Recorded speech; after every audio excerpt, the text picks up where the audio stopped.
insert some sort of folksy guitar music. We don't have it yet. Anyways, beating the Ducks. I hope that you keep this for our podcast. Oh, Thank you, podcast listeners, for listening to about 20-25 seconds of this. Keep in mind, we're on mute still. We're not on mute, so. Oh, well, carry on. Just start it. Just start the podcast. Ladies and gentlemen, welcome to the Weekend Spread. And now presenting your Weekend Spread, folks. Bobby, Jameson, it's Boat and Blake, and we are here to break down the ACC conference.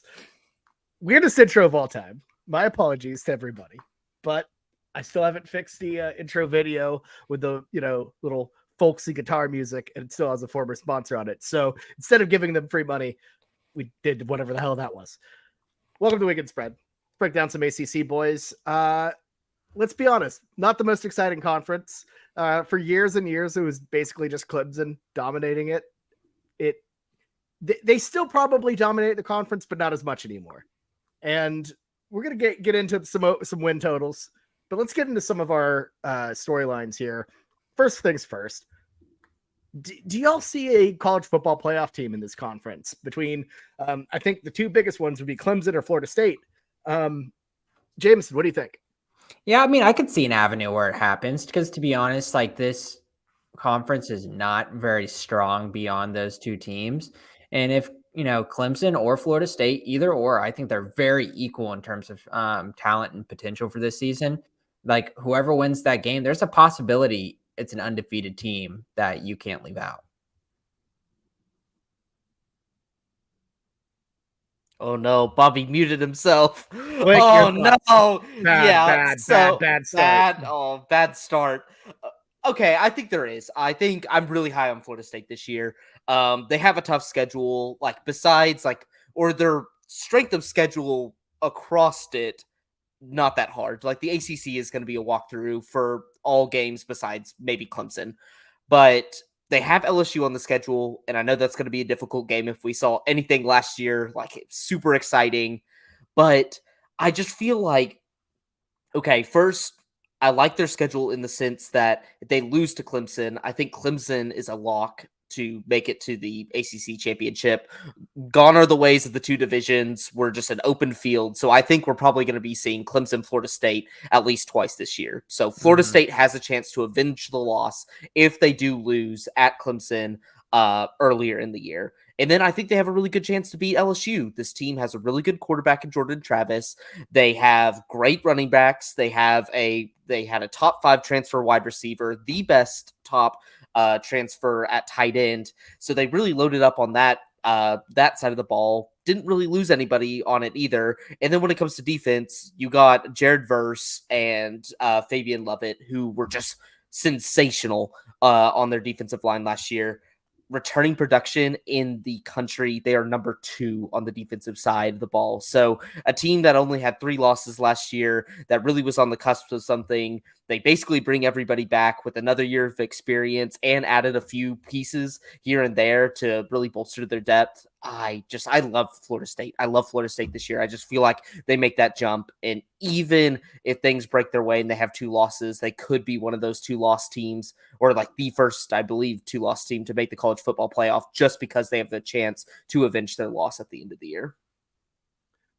Yeah, I don't see them losing twice. Florida State basically plays at Clemson, and then the rest of the way, it's pretty much just a cakewalk. In terms of ACC play, you're talking about, Bobby, right? Because the LSU game at the beginning of the season. Right. In terms of ACC play, that's obviously only talking about ACC play. LSU is going to be tricky.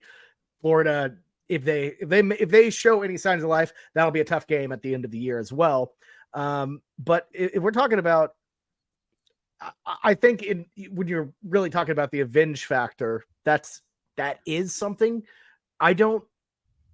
I think it gets trickier when you think about, do they get in over a 1-loss USC? Do they get in over a 1-loss? I think they probably get in over a 1-loss Oklahoma, given how bad the non-con is. Because you have a difficult road game, like you said, like a difficult road game with Clemson, and then LSU being as tough as it is. Like, those are those are pretty excusable. But let's talk about Clemson a little bit. So they've obviously taken a dip off. But this year, no DJU. They kind of have things going, kind of have things figured out.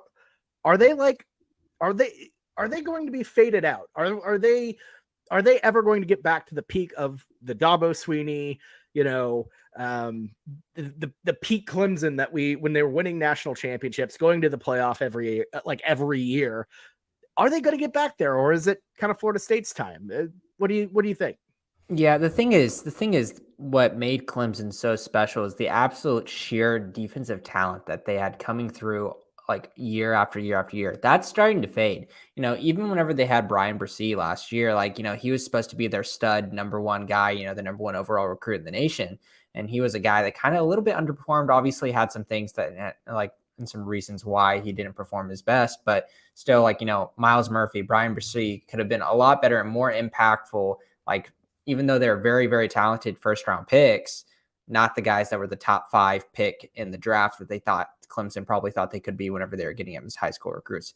Now it's just starting to just dwindle a little bit in their defensive talent. But what makes me optimistic about Clemson this year is, one, ACC's strength schedule is just not quite there at all.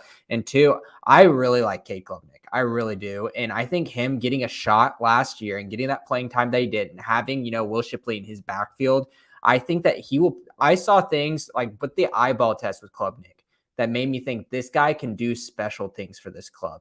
And he's got a really good, if not one of the best running backs in the nation behind him too. Blake, your thoughts?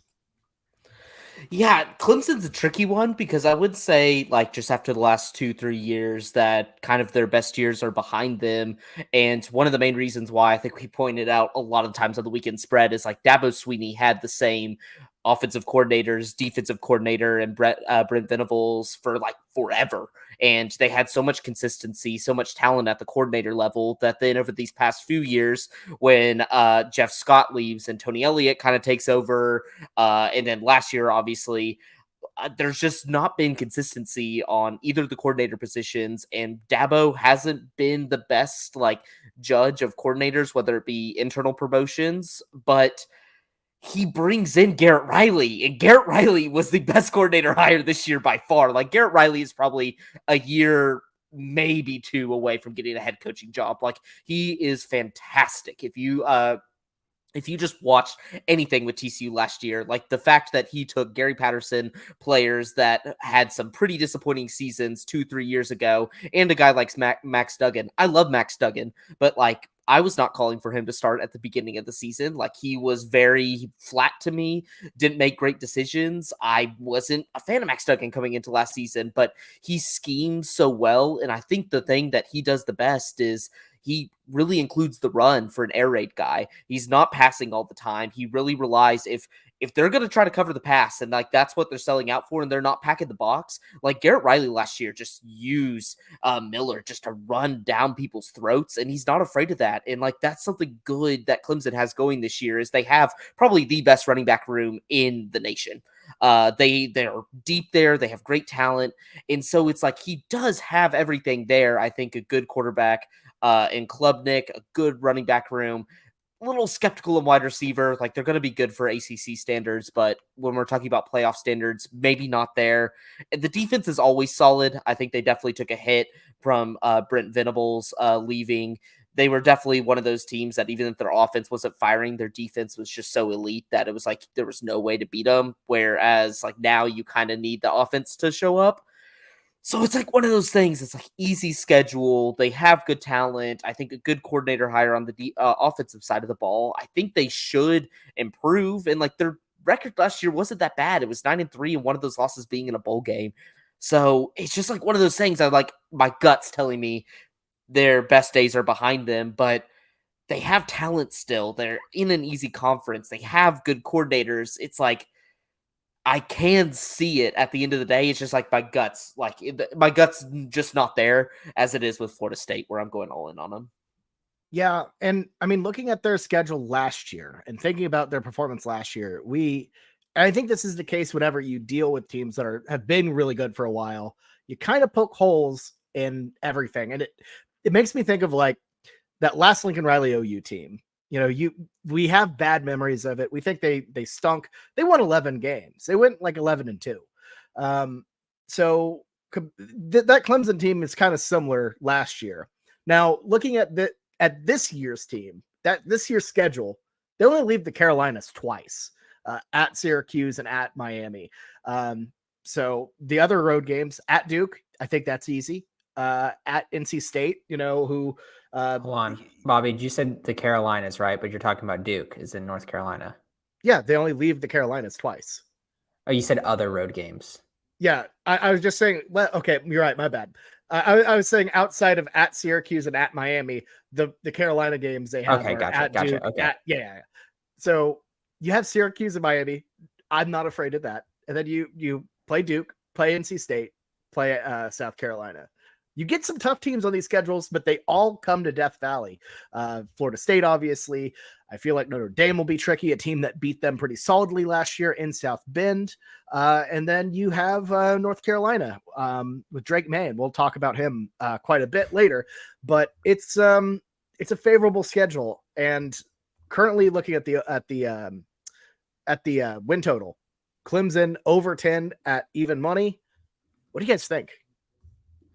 It's really dependent on if with the Florida State game, because knowing Clemson's team, like they might drop one. That's just how like the season goes.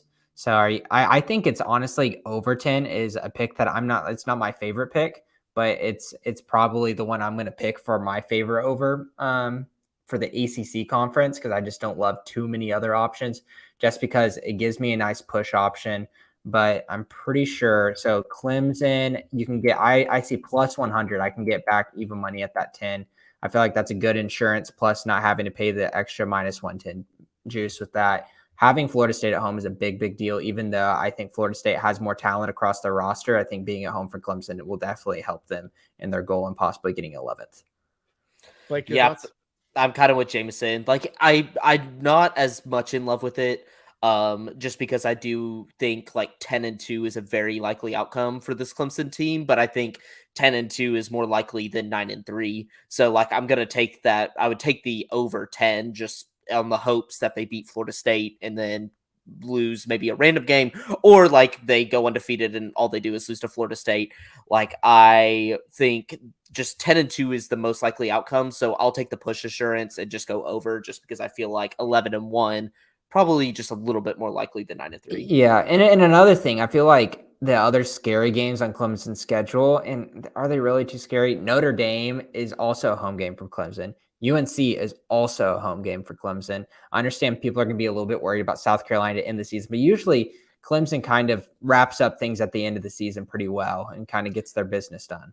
Yeah, like last year was a streak breaking, wasn't it? Like 9 or 10 straight for Clemson beating South Carolina. Like, that's usually a game they have like in the bag. I'm not really as worried about it. Yeah, I doubt that'll happen again. That was kind of an anomaly. I don't think that South Carolina team's very good. It's gonna be nuts being at Williams-Brice. Like, that'll be a different level of intensity. So I could see Beamer trying to get a second one on him, but man, I don't know. I think this Clemson team's pretty stacked. I like the 10. Even money, solid, and getting that 10 mark. I think they just squeak over it or hit it. So I like that a lot. Let's go to Florida State before we kind of move on. They're also sitting at over 10 plus 115 on that one. How are we feeling about that? I don't like that one as much as Clemson. Give a shout out. So, Blake, when you're talking about transfer wide receiver, are you talking about Keon Coleman, or are you talking about Keon Coleman, baby? Keon Coleman, Bobby, does that name ring a bell? Think about OU recruiting. That was a guy that we thought we were going to get OU for a little while. The kind of things moved away, and he was kind of like this sleeper. Like, he wasn't as highly rated as wide receiver, but we thought he was going to be something special a couple of years ago. But kind of crazy to see him now on the Florida State side. And, having Johnny Wilson on the other end, that's just an absolutely potent offense. And then they got Jaheim Bell from South Carolina, who also did really well for Spencer Rattler in the squad last year. Like, that offense is big time. They are so talented. I just think that I just see 10 wins pretty. I'm just picking LSU to win and Clemson to win. So I just can't bet on an over if it's right at 10, if I think they're going to hit 10. just going down the way of their schedule. It's just not in my cards. I really like the juice on this one though. The plus 115 makes it pretty fun. I think under is probably more likely, just in terms of, I could see him tripping up somewhere along the way, but also they could steal one. They could steal one in Clemson. They could steal one, to start that year against LSU, like they did last season. And this time it's in Orlando. So I don't know. I like the over. If this was even money or minus money, I'd hate it, wouldn't touch it. But the little juice on it makes me the happy. plus 15, the pennies is what gets Bobby out of bed. It's the crumbs. It's the crumbs, Jameson. Just a little bit of an edge, That's all I need. Yep. See, I'm like kind of like the slight opposite for you, Bobby. It's like you can find some 9.5s out there. You have to pay some juice. It's like it's gonna be like more 140, 150. But like I just feel like at 9.5, it's a lock for the over. Like I think they split. I think they split either Clemson or LSU, and then like maybe throw in a random loss. But I just feel like this. I really like this team. I just feel like if you're getting me 9.5 wins for a team that I think is playoff caliber, I'm taking that all day long. So I would dip down, just like pay that hefty price up front, and something that I see as a lock. So I will say, now I'm really thinking about it, I'm a little sketched out because here's my thing. I'm not flip-flopping. I took a deeper look and I realized they play Wake Forest and Pitt back-to-back weeks on the road. I think both games are on Friday. And that just seems like they'll find a way to there goes Bobby sketchy. Talking about there goes Bobby Wake Forest. dude, Wake Forest is going to be a desert of talent. They're going to be horrible. They're going to be horrible, but they'll find a way to win a dumb game on that one. We'll what about Jordan Travis at plus 1,800 for Heisman? I think he's going to be there. I think he's going to be there. Mm-hmm. Listen to this. So Caleb Williams, obviously, plus 500 for Heisman. Because I don't think if it's close, I guarantee you they'd probably give it to somebody else because they typically don't want to pick repeat Heismans. But after that, number 2 is Quinn Ewers at plus 1,100. And then Jaden Daniels at plus 1,100 behind that. And Michael Penix Jr. at plus 1,200. But then Cade Klubnik at plus 1,600. And so I guess he would be tied for 6th best odds that I'm seeing right now in terms of Heisman. That's dirty.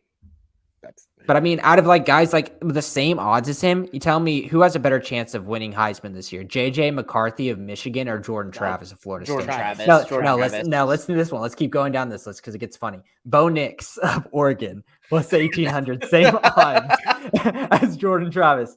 Sam Hartman is also the same in a completely brand new system. Stop. Yeah, I know. Kyle McCord and Carson Beck, of Ohio State and Georgia as well. And then finally, to end off all the plus 1,800, Drake May, a guy who has pretty much no talent left around him to throw the ball with. Losing Josh Downs is such a big deal for Drake May, going into talking about that North Carolina football team. Drake May is special. He has, a lot of skill. But the thing is, these past couple of years, he's had a really good wide receiver targets, guys that have gotten drafted and gone to the league both years. People, they're going to say they brought in transfers and they're going to be just okay. But Josh Downs is an absolute beast, a possession wide receiver that really bailed him out in a lot of times. And, he struggled. He struggled at the end of the season last year. That offensive line was not doing him any kind of, duty as a offensive line protecting a quarterback. So in terms of North Carolina, they're over under, I think, 8? I'm pretty sure I saw the number 8. And I wanted to pick under, but it looks like a lot of people are hopping on this North Carolina team is going to struggle because everyone's going to think, Drake May, and I'm going to pick Drake May. But in actuality, that's about all they got.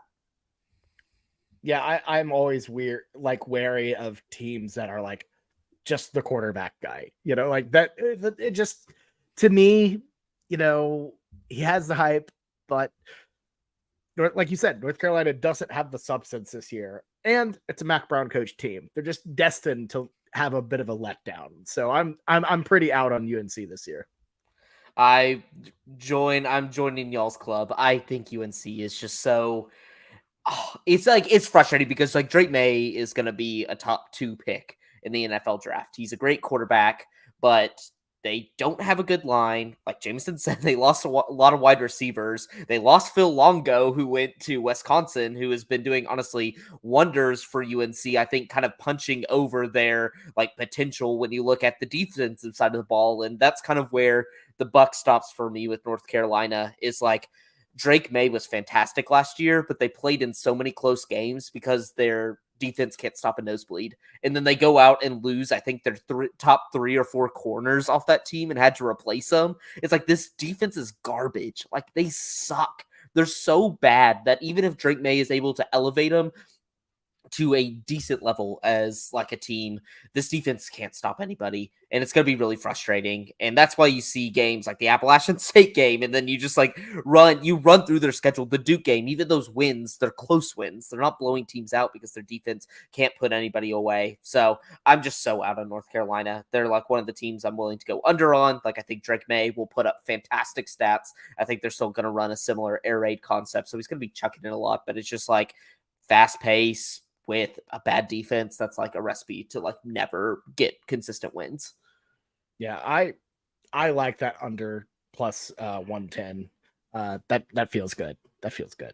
I just that non-con sets them up bad. I think they have a good home away balance. You know, they don't have to play Florida State. But overall, I don't see it. I don't see it. Yeah. Their schedule's just so tricky. It's like you look at the first 3 non-con games, it's South Carolina, which I'm not high on, but still a decent team, like for ACC standards. Appalachian State, we know they're live and tricky, what they did last year to UNC and what they did to A&M later on in the year. And then Minnesota, who's always a well-disciplined team. Like I don't think they have a high ceiling per se, but PJ Fleck gets the floor through his culture. And so that's like they have a high floor there. So yeah, I think that it's just like it's a tricky start, and I don't think their ACC games are that much better. Does PJ Fleck have enough coins in his Fleck bank to continue to coach on that team? Though, let's be honest. What's the exchange rate from Fleck coin to Stanley Nichols? That's the real question right now. Fleck coin is just dipping, man.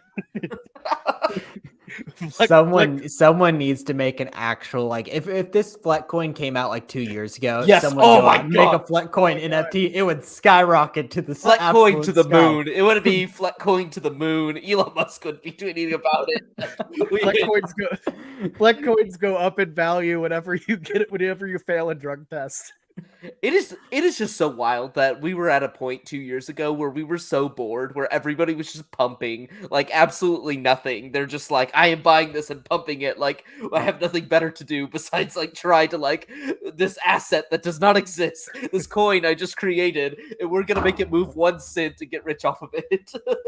I have no problem with that in the slightest. We should have gotten in on our the schooner coin, you know, or captain's coins, you know, captain's coin. Bowden Blake's currency. That's how we could have determined. That could have been our like if we were really confident on a pick, we could be like, I'm going to put 3 captain coins on UNC in the over. There you go. Yeah, and you have a little bank. That's a whole other conversation. Do we want to talk about? I will say, Wake got brought up earlier. This is more just a quick question. I love it. I love this question that you put this out there, Bobby. So go for it. Which team's going to be more hurt by losing their starting quarterback? Wake Forest or NC State? I love Blake at this one. Okay. This one Blake, was a hard. This one actually, like, of all the questions you've presented so far, which is only like 6, this one definitely made me think the most because in my mind, it's like, which team do I think is going to be better? I think NC State's going to be better. I think they always have a really good defense, well coached. Their offense was really, really bad last year, so I'm like, it can only go up. Brennan Armstrong, how you feel about him at NC State? I don't. The 2021 ACC quarterback bubble was insane. We bought into all these guys thinking they were going to be good coming into 2022, and like Tyler Van Dyke wasn't starting by the end of the year. And he was like supposed to be like top 5 NFL draft pick after 2021. Yeah, he was your favorite. You were a big Yeah, fan. I loved him. I loved him. So this is the example of like one of those like fake cryptocurrency things that we're talking about. It was like ACC quarterbacks last year. I think it's still, even saying that, I still think it's going to be NC State. I think they brought in a great offensive coordinator, quarterbacks coach that has dealt with a lot. Like, I think he got Garrett Schrader to a different level at Syracuse. He had coached at Virginia before. But I just think Wake Forest is such a system-oriented like offense. Their air raid stuff is similar to UNC, but UNC is just like the more talented version of it. It's like no defense, but guys are always going to be open. And that's why I worry about Sam Hartman going to Notre Dame. Like, they're really good at Wake Forest scheming guys open. I'm going to go with, I had to even write his name down because I couldn't even remember it. What is it? Mitch Griffiths. I think it's just an easier transition for him. We saw him play last year in a few games when Sam Hartman was out, and he had like over 200 yards, multiple touchdowns. I just feel like that system is built for quarterbacks, whereas NC State, I'm not as confident, even though I think Brendan Armstrong's the better quarterback. But I think, yeah, I'm just going to go Wake Forest just because I feel like you could plug and play any quarterback in that system and they're going to do great. So Mitch Griffiths actually had like one legitimate game last year, and it was versus VMI. He went 21-29, 3 touchdowns, no interceptions. Yeah. But he did play against VMI. Louisville. Yes, he did play against Louisville. He had 9 throws that game, and he had a touchdown and interception. So overall, like not bad to tell you the truth. But I mean, you've got to think that it's got to be Hartman though. Like, here's the deal. I think even though I don't like Brendan Armstrong, do not like the guy. I watched too much of Virginia football last year just because like I felt like they were always on like Friday or Thursday nights, and I was like, oh, I need a fix. I was getting too close. Like, there's people who like, obviously great people, and you included Blake, who love some action on some Tuesdays and everything. But like Tuesday, I'm still like, I'm like, okay, I have my football for Thursday, Friday, Saturday, Sunday, Monday. I'm looking for something else for a couple days to recuperate. Even though I love my football, I just like Tuesday. I just feel like watching mediocre football is after watching some great football on Sunday and Monday just doesn't get me as excited. But on Friday night, I'm ready to get whatever I can. And I feel like I saw a lot of Brendan Armstrong on Friday, and man, is he just, obviously Virginia's just miserable, but Brendan Armstrong just looked like he was running around out there throwing horrible balls, interceptions left and right. He was miserable to watch. I think Sam Hartman was a really good quarterback, and if you're comparing him to Ryan Finley in terms of talent, I think that's you got to say Wake Forest is obviously going to be missing, their quarterback more so than NC State, especially whenever they have a better wide receiver room than NC State too. I just think, and Wake Forest also has the Tennessee argument for me. It's like, I think Joe Milton's going to do good just because the system in place creates a high floor that your replacement level right under whoever you have is going to perform significantly better. And like, that's my thing. It's like, I think I would rather have Brennan Armstrong 100% if you're taking the two guys. I just think that Wake system is a machine. Well, and not only that, but there's another element with Wake too. I think Wake is worse off because I know it's silly. I'm still holding on a couple Brendan Armstrong coin because I think in his moments where he looks great. Maybe a different system away from that abysmal UVA situation will help him out. But also, NC State doesn't have to play Devin Leary, but Wake Forest has to go to Notre Dame and face Hartman. That kind of hits him a little bit, I think. So that's kind of my thought process on it is, in addition to a lot of the things y'all said, the schedule of you have to go and play this guy. I think that adds to it a little bit. Yeah. All right. Let's go ahead and move on to our over picks. I'll just kind of like put mine out there because we already kind of talked about it. My favorite over pick was Clemson. We already kind of talked about that, but I'll shoot it to one of y'all. Y'all hop in for your favorite overs for this ACC conference. Blake, what do you think? I'll go my big over this year. I'm with Birds with Teeth, Louisville. But they're so dependent on Malik Cunningham. How are they going to rebound? I think so. Jeff Brom is so well suited for the ACC. Like, he got the most out of that Purdue team. And, like, the Big Ten, which I don't think, like, most Big Ten teams, I think, are just meh. But, like, Purdue doesn't recruit well at any level. And he still figured out a system there that got them to the Big Ten championship last year. I know it's in a weak division, weak teams, but, like, he's still a great coach. And I know the quarterback situation's dicey. Jake Plummer, an old Cal guy. Jack Plummer, the little, I think he's the son of Jake Plummer, right? Oh, that's who that out. Plummer. So he's a original Brom guy. I just think it's between Brom. I feel like getting the best out of teams, and then their schedule is a cakewalk.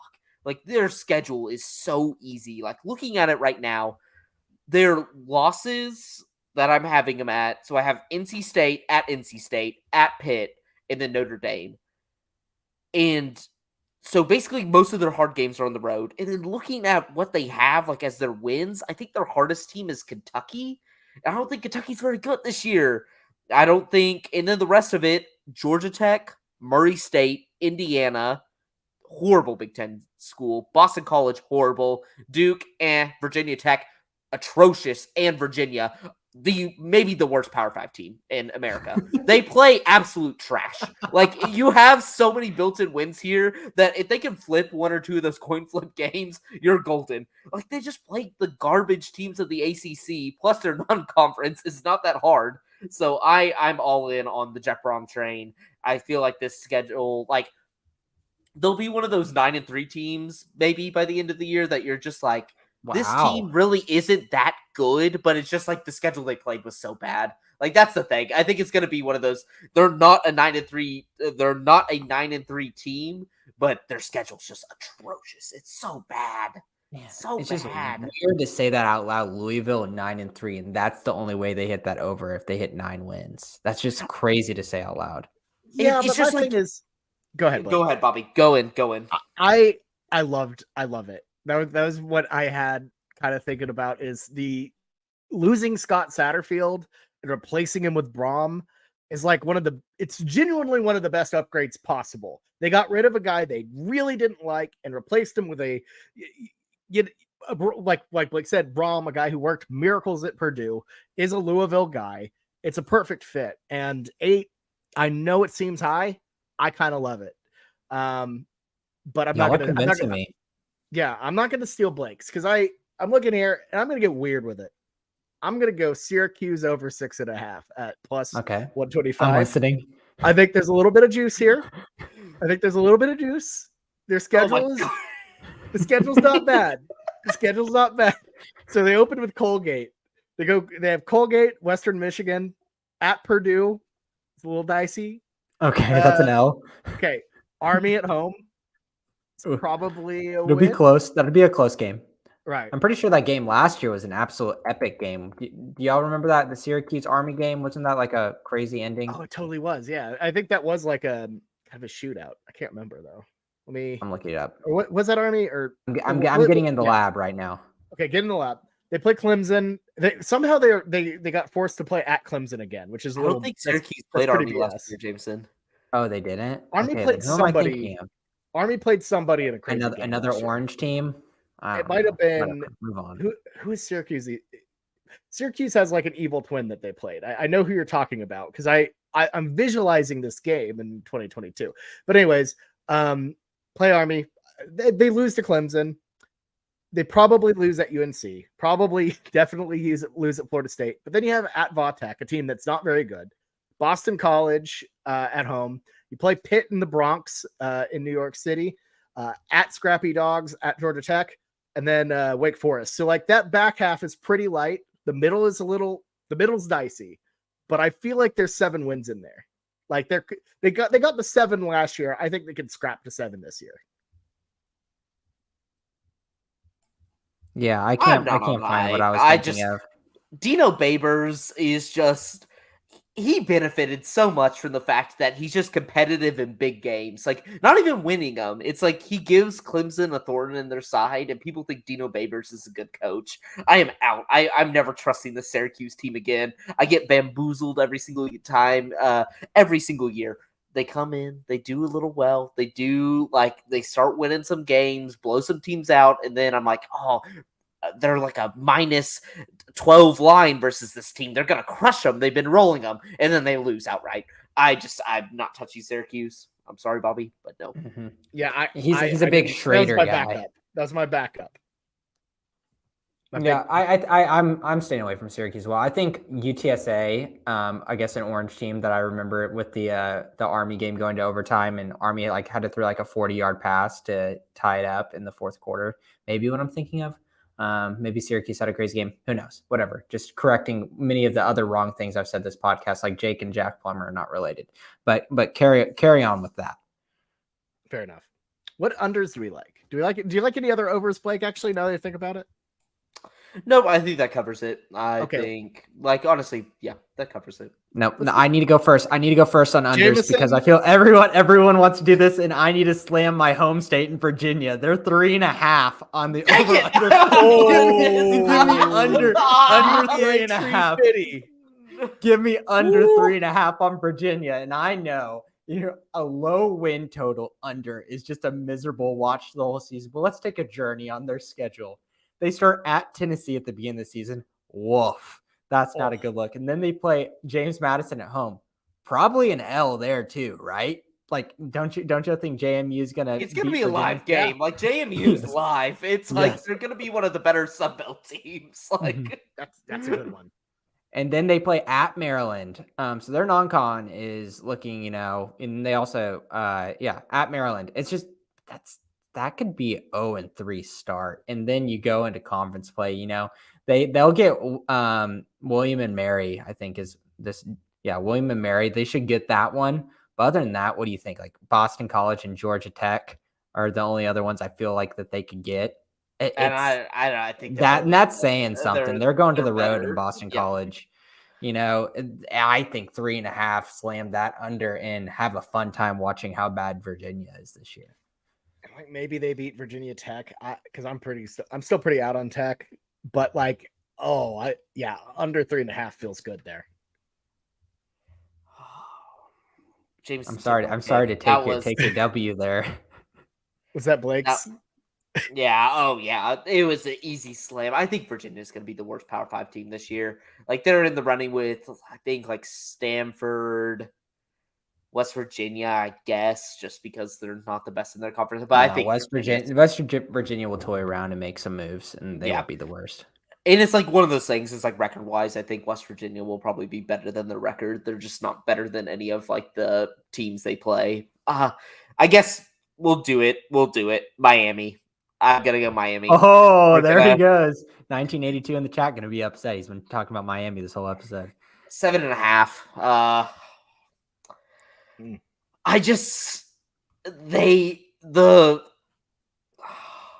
The 5 losses are so clear to me. I just feel like the Tyler Van Dyke, I know he's coming back. I know they got double coordinator switches this year.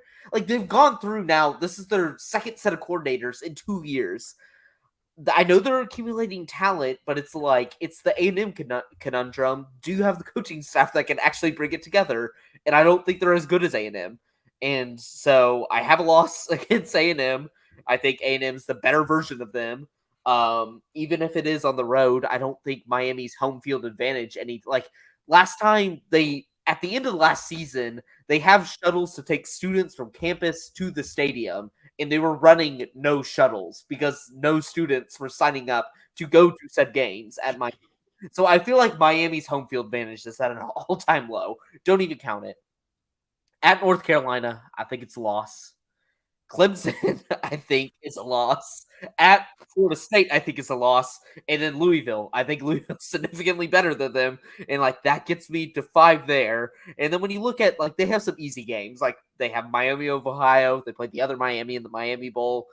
Bethune-Cookman and Temple as their non-conference schedule. Quite possibly the weakest non-conference schedule you can create besides A&M. And then yeah, like they're gonna probably roll Georgia Tech, they're gonna roll Virginia, they're gonna roll Boston College, but then like NC State's kind of a toss up. There's just enough assurance to me. I just feel like this Miami experiment, people just want to cling to the past, and it's gone. It's like in this NIL era, they really only have one donor that's really like boosting them up, but not like they hired a recruiting coach, not a developmental coach.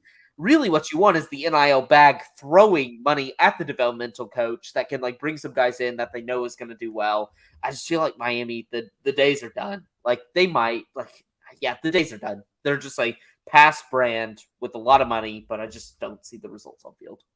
And you can't forget about the Howard Schnellenberger Trophy game between that is cool. Miami and Louisville. I think that is cool. That is cool.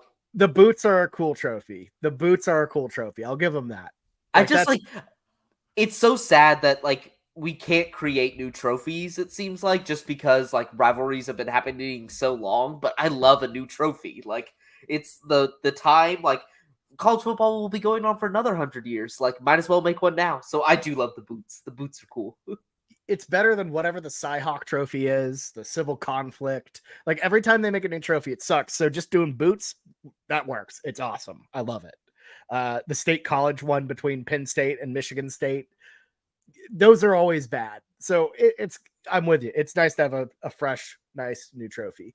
I love this under that we have here. Boston College under 5.5 plus 100. This schedule is pretty bad. So you start with Northern Illinois. That's probably a win. Holy Cross, probably a win. And then you have Florida State, Louisville, 2 losses. Virginia, probably going to win there, but you have to go to Army at 11 a.m. At Georgia Tech, little that you could win there. UConn at home. Yeah, what do you think there? Probably a win. I think they lose at Syracuse, probably beat Tech, and then lose out to Pitt and Miami. So what the math ended up being there? Who was counting? No, that it added up. I was looking at their schedule. It adds up. They don't have Phil Dracovic anymore. That was like kind of like their bailout last year, and even then they did really poor. They have no depth. If they like last year on the offensive line, when they got so depleted that they were converting their defensive linemen to offensive linemen just because nobody left on the roster to fill the spot. Boston College is in a bad spot. They're in a bad spot. Yeah, I'm like trying to find 5. It's not. It's just not good. It's not good. It's one of those where it looks like it could be, but I don't see it. Oh, and I forgot to mention on the overs. Sorry, coming in. I feel like me and Bobby would agree with this. Like I saw some 7.5s for Pitt. I feel like you got to go over. I feel like this could be easily still one of the best teams in the ACC. Good physical defense. They got Phil Dracovic behind like a competent offensive line, some weapons. Their schedule's not horrible. I like Pitt. I like Pitt a lot. Yeah, they're non-conference of having Cincy and West Virginia. Yeah, it's pretty good. Both of those teams, I don't think will be very good. Yeah, they lose a lot of stars, though, is the big thing. Like Kalijah Campbell was like an absolute beast for them. And then how much did Abanaconda, or ever pronounce that last name, Israel, how much did he get to play last year? Because I know there are some injury things, but he played like a decent amount last year, right? I think so. Yeah, I think he did. But like those are 2 very, very talented players that have been good for them for a couple years now. That's really held up that, both sides of the ball in Pitt. I just feel like the physicality on defense, like that's what Narduzzi's really good at. That they're just like in a conference where we like struggle to find really any things that excite us about the teams, like consistency year to year, a good quarterback, plus like I think just not the hardest schedule. Like you got to go at Notre Dame, and that's a loss. Then Florida State probably a loss, but like the rest is basically up for grabs. Like Syracuse, Duke's going to be solid, but like winnable game. Boston College, Wake Forest, Louisville, Virginia Tech, North Carolina, like all those are up in the air. And like if you're giving me 7.5 for this team, like they could sweep non-conference easy. So I'm it over. Okay, like it. he played 11 games. He only's hurt for one of them, so that's my B.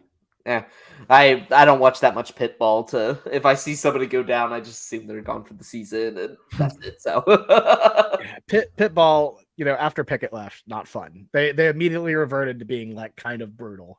Like talk about another quarterback that I bought in so much hype in. I was like, Keaton Slovis going to Pitt is gonna be awesome, and then now he's on his third stop. He's now with the Big 12, so we'll get to see him this year.